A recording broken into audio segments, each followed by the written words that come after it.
Hello everyone and welcome to the channel. Today I'm going to be going over a burnout relay replacement on a TurboChef oven. This is a bullet model, and I'm going to go over a few things on the replacing the relay for the high voltage circuit, which is faulty. I was here earlier and had to make a return trip today with the part, and the part that I had to order was a relay assembly. That's the part number information. This is what the relay looks like. I'll show it to you out of the bag a little later as I go through, but basically these relays end up burning out over time due to carbon buildup on the contacts, and then the contacts begin to short, and then it causes a blown fuse. It usually blows the 20 amp fuse. So I'm going to go through a few of these steps, and then hopefully this is helpful to you all. As you can see here, I just removed the upper panel so that I can have access to the high voltage area here. And I had this is the good relay right here. So you can see it, the contacts are clean, and it was sitting in place. So I'm going to place that back into position. Also, these have a wire tie on these, but sometimes technician will cut the wire ties like this. What I usually advise is put on a thicker and a longer wire tie, and then just go underneath the board and over both of these relays, and then that way that'll keep these in place in case of vibration or anything. But sometimes these can vibrate up, and then that can also cause a short in the circuit too. So just remember, if you have these wire ties that are cut, it's best to replace them with a long wire tie that's a little thicker, and that goes over both of the relays and keeps them in place. Okay, so I removed the wire ties, those wire ties that were cut. We're going to install a thicker wire tie underneath the whole board, and then that way it can keep those two relays tied down a little better.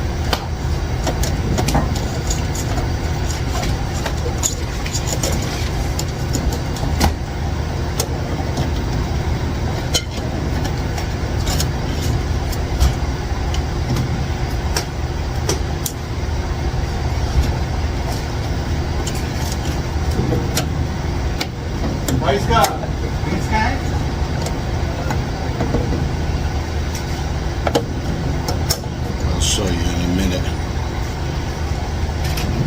I think you can see it right here.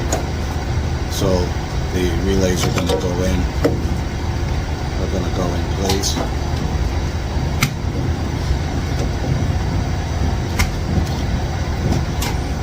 Once I get them both snug fit in there, then I can go ahead and tighten the wire tie, and then that will hold these in place. And it's a little easier than trying to get the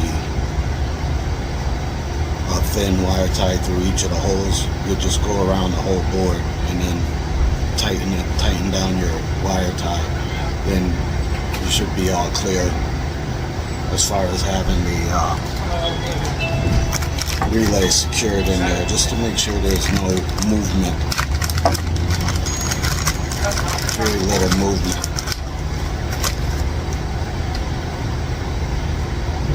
Here is the new relay assembly. Put that in place.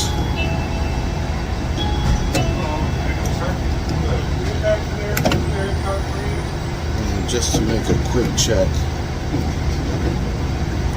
There's really no way that you'd be able to put this in backwards, so I wouldn't worry about it too much. It only goes into the slot one way, okay? And just in case you couldn't see it, see if I can show that to you. I think you can see them right there. This is the slot that it'll go in, and it just sits in one way, and then that way you can go ahead and fit your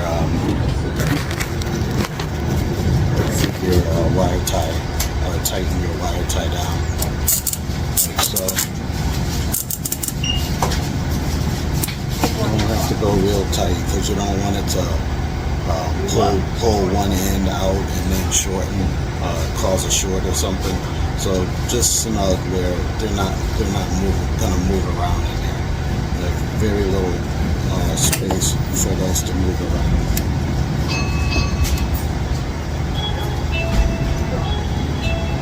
Those are both snug. I'm gonna go ahead and cut my line right here, and then we'll be able to go ahead and test. And then also I'm going to replace that blown 20 amp fuse,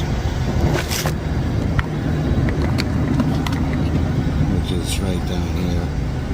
That's the 20 amp fuse there.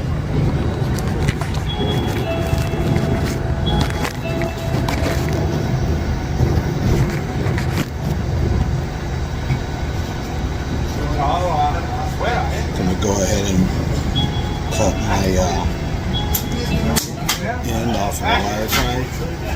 That's all secured.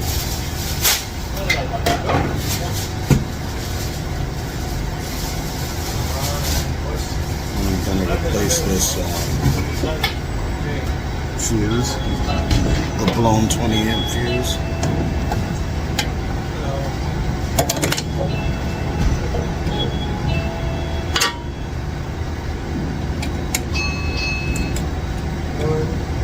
Wings.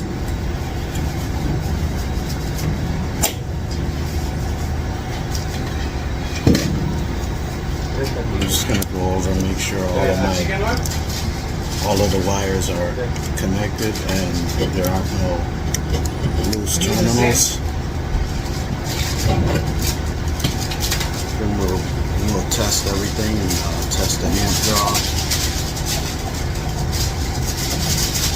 I've gone over these a few times and on my channel, so you can always check out the TurboChef repair playlist on the channel, and then I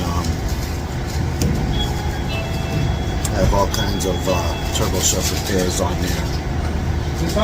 So be sure to check that out. Okay. All the wiring looks good. Now it's time to do a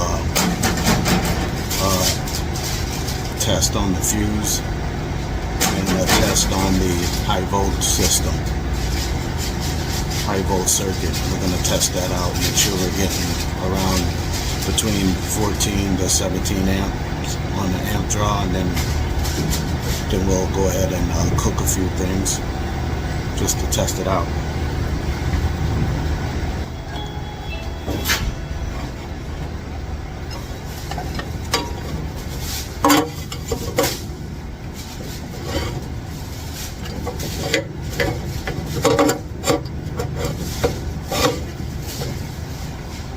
I'm going to test that 20 amp fuse.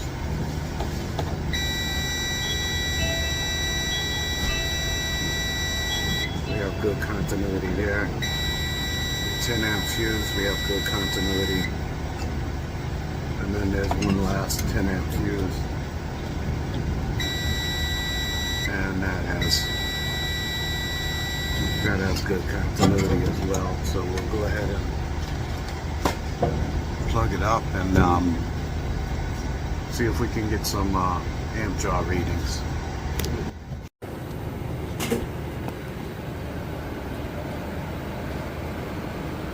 So now we're going to do a amp draw test on the system.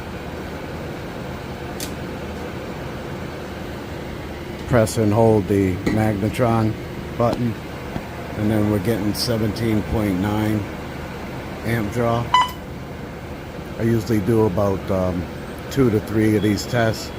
Then you want to test it out and make sure that you're getting about 17 amps. So go ahead and press and hold the magnetron button. Here we got 17.7. That's a good reading. Now we're going to do one more, and just to make sure, for those that don't know, in your test mode, you have magnetron test, top heater test, bottom heater test, and the blower motor test. I'm going to press return to go back just to show you how I got into the menu. Again, this is on a lot of my past videos, so you can always go back to those and check them out. And what you're going to do is you're going to hit the I key right down here.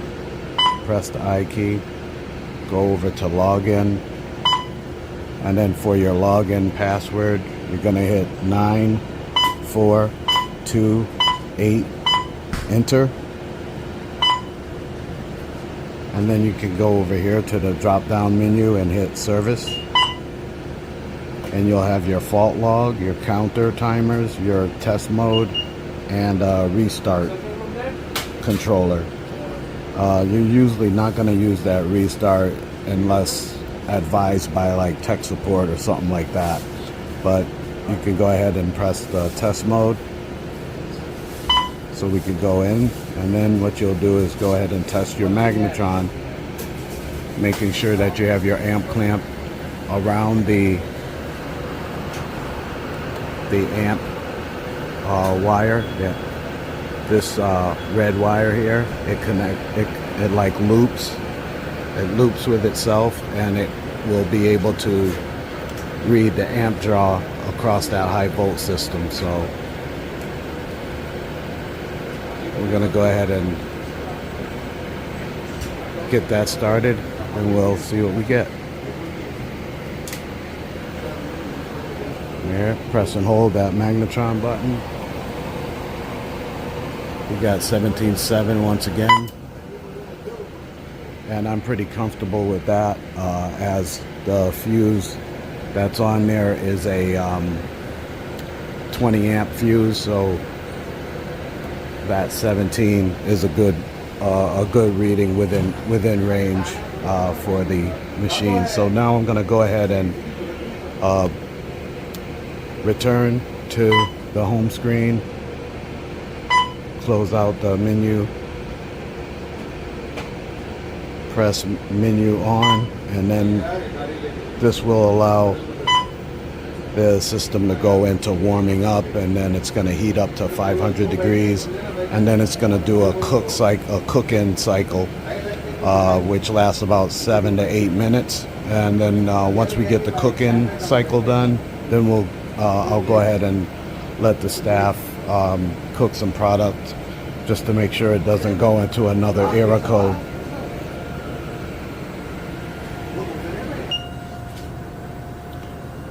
As you can see now, the system is in warming up mode still. It's gonna go until it reaches 500 degrees, and then we should be ready to do some test cycles.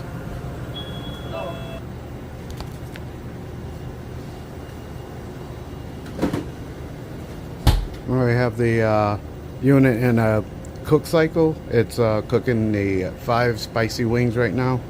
So we're gonna see how it cooks, and take a temperature reading, and then we should be okay after replacing the relay.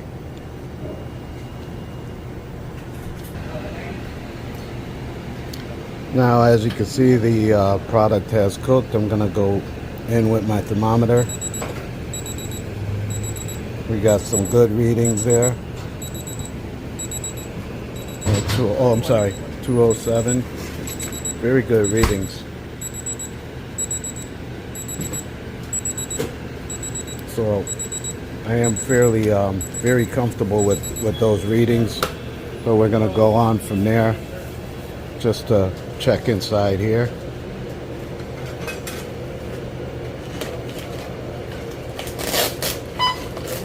Let me go back into the menu just to make sure there's no error codes after that cook cycle, and then they're going to cook some more. Go to fault log. Sometimes it delays, but as you can see, there's no errors. There's no errors after that. I still usually hit clear errors, and then I hit OK, and then that way you know everything is cleared out of that error log.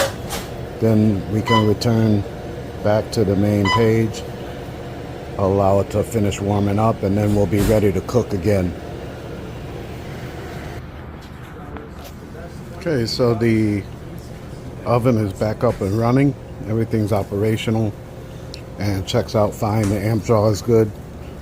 So I'm gonna go ahead and close this out. And I thank you all for watching. See you on the next one.